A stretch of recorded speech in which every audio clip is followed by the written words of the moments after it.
La Bible en un an, le 2 octobre, le livre du prophète Agé, chapitre 1, verset 1 au chapitre 2, verset 23, le livre des psaumes, chapitre 74, verset 1 à 23, le livre des proverbes, chapitre 24, verset 27 à 29, l'épître de Paul aux Colossiens, chapitre 1, verset 1 à 23.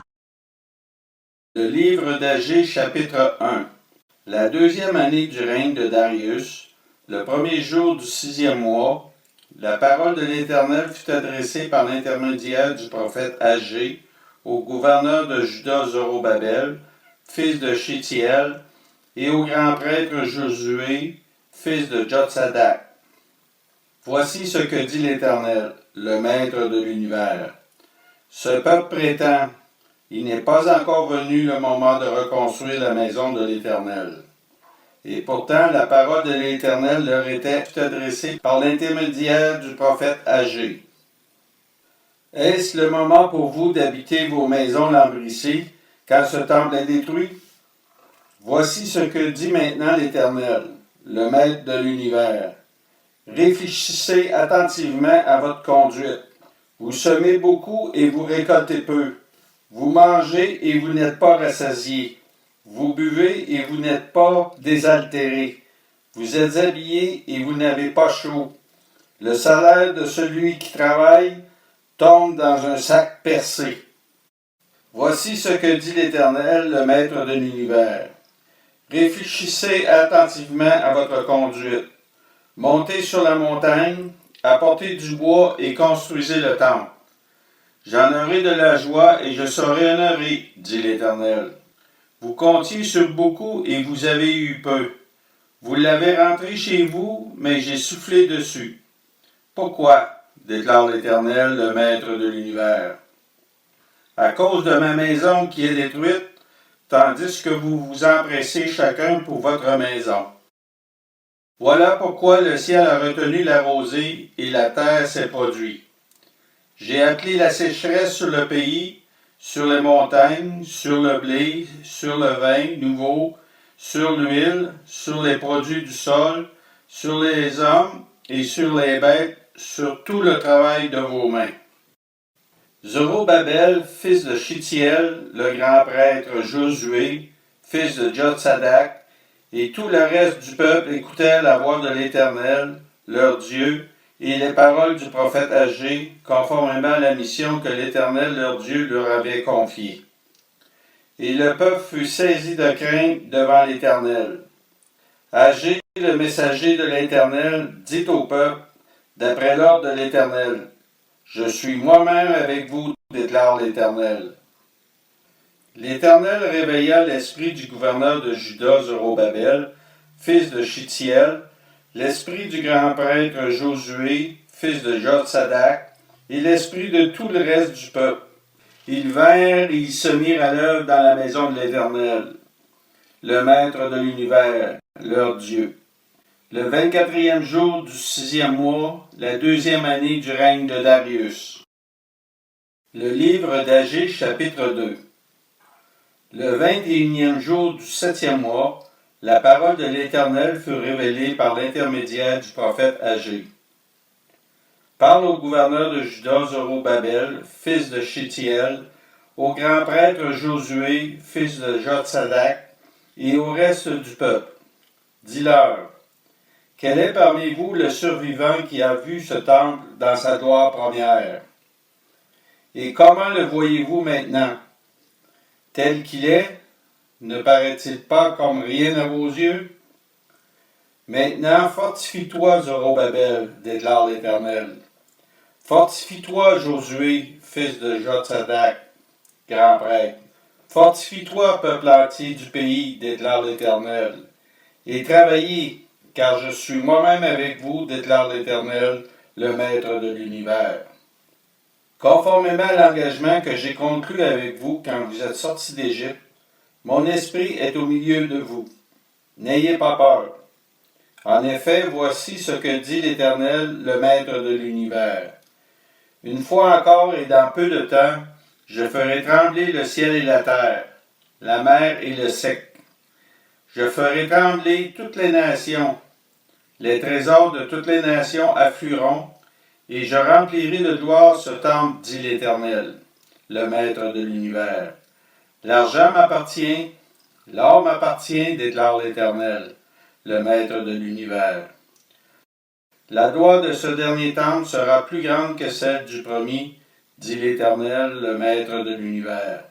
Et c'est dans ce lieu que je donnerai la paix, déclare l'Éternel, le Maître de l'univers. Le 24e jour du 9e mois, la 2e année du règne de Darius, la parole de l'Éternel fut adressée au prophète Agé. Voici ce que dit l'Éternel, le Maître de l'univers. Propose aux prêtres cette question sur la loi.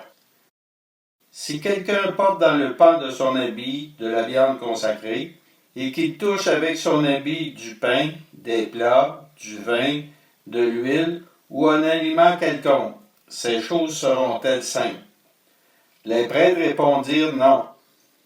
Agé dit, si une personne rendue impure par le contact d'un cadavre touche toutes ces choses, seront-elles impures? Les prêtres répondirent, elles seront impures. Alors Agé reprit la parole. C'est ainsi qu'est ce peuple, qu'est cette nation devant moi, déclare l'Éternel. C'est ainsi que sont toutes les œuvres de leurs mains. Ce qu'ils m'offrent est impur. Maintenant, réfléchissez donc attentivement à ce qui va se produire dès aujourd'hui, avant qu'on ne pose pierre sur pierre au temple de l'Éternel. Quand on venait à un tas de 20 mesures, il n'y en avait que 10. Quand on venait à la cuve pour puiser 50 mesures, il n'y en avait que 20. Je vous ai frappé par la rouille, par la nielle et par la grêle. J'ai frappé tout le travail de vos mains. Malgré cela, vous n'êtes pas revenus à moi, déclare l'Éternel. Réfléchissez attentivement à ce qui va se produire dès aujourd'hui, dès le 24e jour du 9e mois, dès le jour de la fondation du temple de l'Éternel. Réfléchissez attentivement. Y avait-il encore de la semence dans les greniers? Même la vigne, le figuier, le grenadier et l'olivier n'ont rien rapporté. Mais dès aujourd'hui, je bénirai. La parole de l'Éternel fut adressée une seconde fois à Agé, le 24e jour du mois. Dis à Zorobabel, le gouverneur de Juda, j'ébranlerai le ciel et la terre. Je renverserai le trône des royaumes, je détruirai la force des royaumes des nations, je renverserai les chars et ceux qui les montent. Les chevaux et leurs cavaliers seront abattus, chacun par l'épée de l'autre. Ce jour-là, déclare l'Éternel, le Maître de l'univers, je te prendrai Zorobabel, fils de Chitiel, mon serviteur, déclare l'Éternel, et je ferai de toi comme un sceau, car je t'ai choisi, déclare l'Éternel, le Maître de l'univers. Le livre des Psaumes, chapitre 74. Cantique d'Asaph. Pourquoi, ô Dieu, nous rejettes-tu définitivement? Pourquoi t'irrites-tu contre le troupeau dont tu es le berger? Souviens-toi de ton peuple que tu as acquis autrefois, que tu as racheté pour en faire une tribu qui t'appartienne.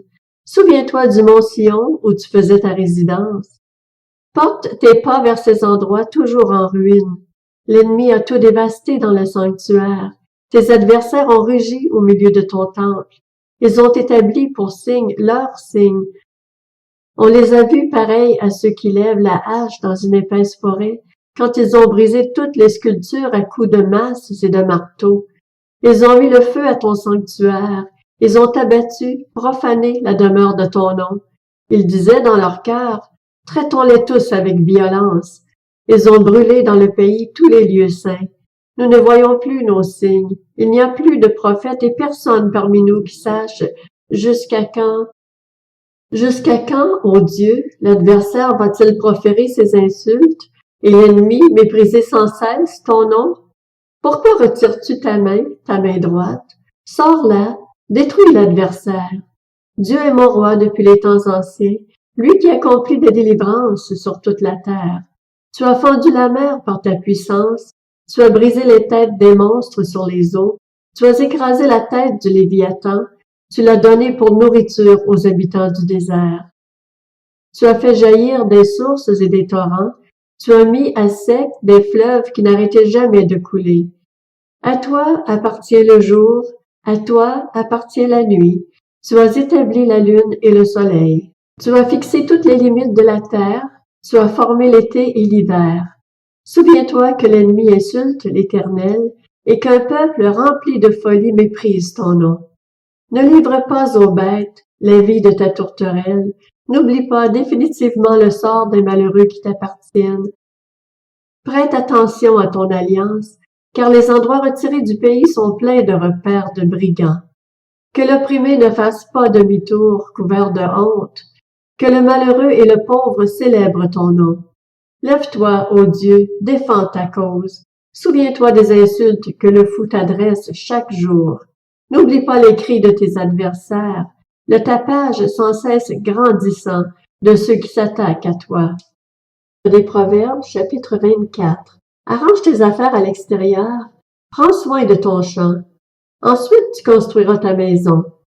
Ne témoigne pas sans raison contre ton prochain. Voudrais-tu employer tes lèvres à tromper?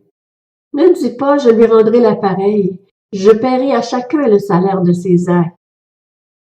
L'Épître aux Colossiens, chapitre 1er, de la part de Paul, apôtre de Jésus-Christ par la volonté de Dieu, et du frère Timothée, aux saints qui sont à Colosse, nos fidèles frères et sœurs en Christ, que la grâce et la paix vous soient données de la part de Dieu, notre Père et du Seigneur Jésus-Christ. Nous disons constamment toute notre connaissance à Dieu, le Père de notre Seigneur Jésus-Christ, lorsque nous prions pour vous. En effet, nous avons été informés de votre foi en Jésus-Christ et de l'amour que vous avez pour tous les saints.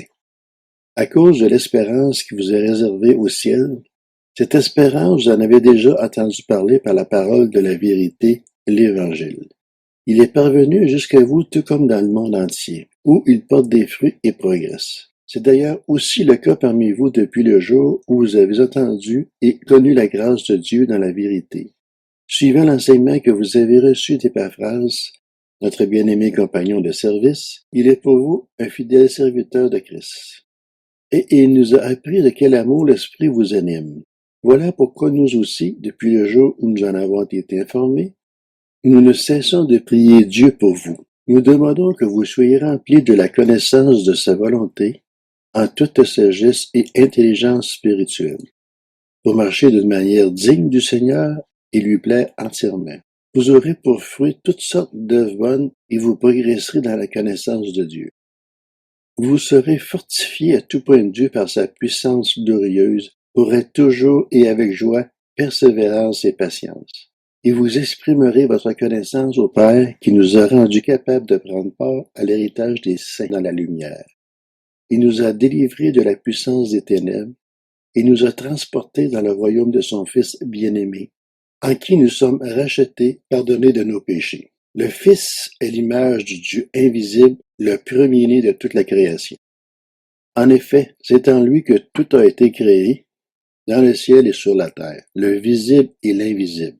Trône, souveraineté, domination, autorité. Tout a été créé par lui et pour lui.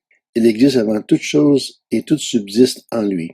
Il est la tête du corps qu'est l'Église. Il est le commencement, le premier-né d'entre les morts, afin d'être en tout le premier. En effet, Dieu a voulu que toute sa plénitude habite en lui.